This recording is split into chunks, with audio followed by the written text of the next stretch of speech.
আউযুবিল্লাহি মিনাশ শাইতানির রাজিম। বিসমিল্লাহির রহমানির রহিম। সুধী দর্শক ও শ্রোতা মণ্ডলী, আসসালামু আলাইকুম ওয়া রাহমাতুল্লাহি ওয়া বারাকাতুহু। আমি আপনাদের সামনে একটি অসাধারণ কাজ নিয়ে উপস্থিত হয়েছি। একটি বই, একটি স্মারক আসলে। এটি হচ্ছে আমাদের ২০২৪ সালে জুলাইতে যে গণ-অভ্যুত্থান হলো, সেখানে শহীদদেরকে স্মরণ করে একটা স্মারক, যার শিরোনাম হচ্ছে দ্বিতীয় স্বাধীনতার শহীদ যারা। এটা ১২ খণ্ডে তৈরি একটি বিশাল একটি কাজ, এবং যার মধ্যে আমাদের জুলাই বিপ্লবে যেই ভাইরা, যেই বোনেরা শহীদ হয়েছেন, তাদের একটি অনবদ্য ডাটা সংকলন আসলে এখানে হয়েছে। এখানে আমি বিশেষ করে বলবো, তাদের একটা পারিবারিক পরিচয় আছে, তাদের একটা ব্যাকগ্রাউন্ড আছে, তারা কিভাবে আন্দোলনে অংশ নিয়েছিলেন সেগুলো যেমন আছে, তারা কিভাবে শহীদ হয়েছিলেন, ঘটনার স্পটে তারা শহীদ হয়েছিলেন, কোথায় তাদের দাফন করা হয়েছে, এই তথ্যগুলো যেমন আছে, একই সঙ্গে তাদের পরিচয়কে নিশ্চিত করবার জন্য তাদের ন্যাশনাল আইডি কার্ড বা তাদের আরও কিছু পরিচয়পত্র, তাদের পরীক্ষার সার্টিফিকেট এবং তাদের পরিবারের সাথে তাদের যে জীবন বৃত্তান্ত, এই বিষয়গুলো খুবই সুন্দর করে তুলে ধরা হয়েছে। এই কাজটি, অসাধারণ কাজটি করেছে বাংলাদেশ জামায়াতে ইসলামী। আমি তাদেরকে প্রশংসা করি এবং তাদেরকে আমি ধন্যবাদ জানাই যে তারা একটি অসাধারণ এই উদ্যোগটি নিয়েছেন সেজন্য।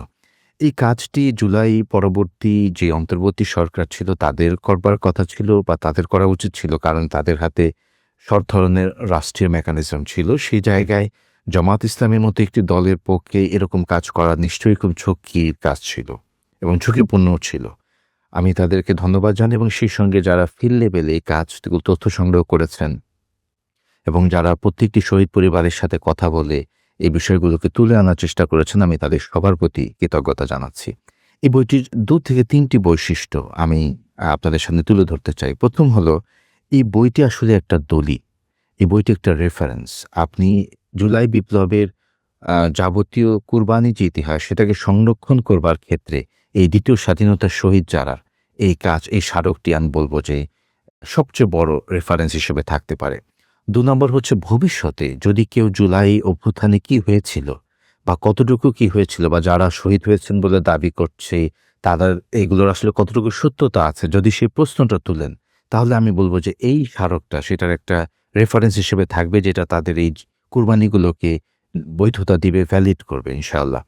তৃতীয় হচ্ছে যে, এই জুলাইয়ের এই স্মারকটি আমাদেরকে বারবার নিজেদেরকে আত্মপর্যালোচনার মুখে রাখবে যে আমরা জুলাইয়ের প্রতি আসলে কতটুকু ইনসাফ করতে পারলাম, জুলাইয়ের এই শহীদদের প্রতি কতটুকু ইনসাফ করতে পারলাম। নিজেদেরকে নিজেদের এই পর্যালোচনা করবার ক্ষেত্রেও এই স্মারকটি ভূমিকা রাখবে। আমি এখানে দর্শকদের উদ্দেশ্যে এটুকু বলতে চাই যে, এই যে ৩টি ভাষায় এই বিশাল এই কাজটি করা হয়েছে।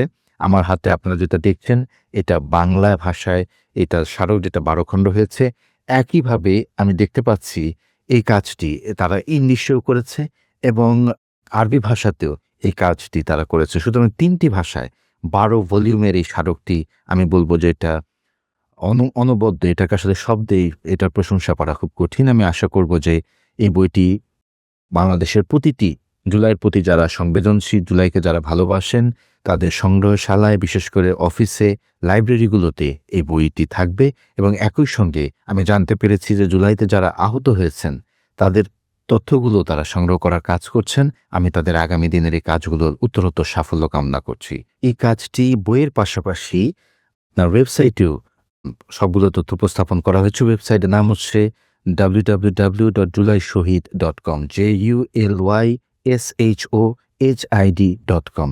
আমার পিছনে স্ক্রিনেও এই ওয়েবসাইটের একটি প্রোফাইল পেজ আমরা দেখাচ্ছি আপনাদেরকে, যে এভাবেই প্রত্যেকটা শহীদের এবং বাংলাদেশের কোন জেলাতে কিভাবে আছে, এটা ম্যাপের মাধ্যমে ওয়েবসাইটে আরও ডিটেইলে ডিজিটাইজ ভার্সনে আসলে যারা দর্শক আছেন তারা দেখতে পারবেন। আমি আশা করব যারা আগ্রহী আছেন এবং জুলাইয়ের প্রতি যারা সংবেদনশীল, তারা এই বইগুলো সংগ্রহ করবেন এবং ওয়েবসাইটে নিয়মিত ভিজিট করে আপডেট তথ্যগুলো সংগ্রহ করবার চেষ্টা করবেন। ধন্যবাদ। আসসালামু আলাইকুম।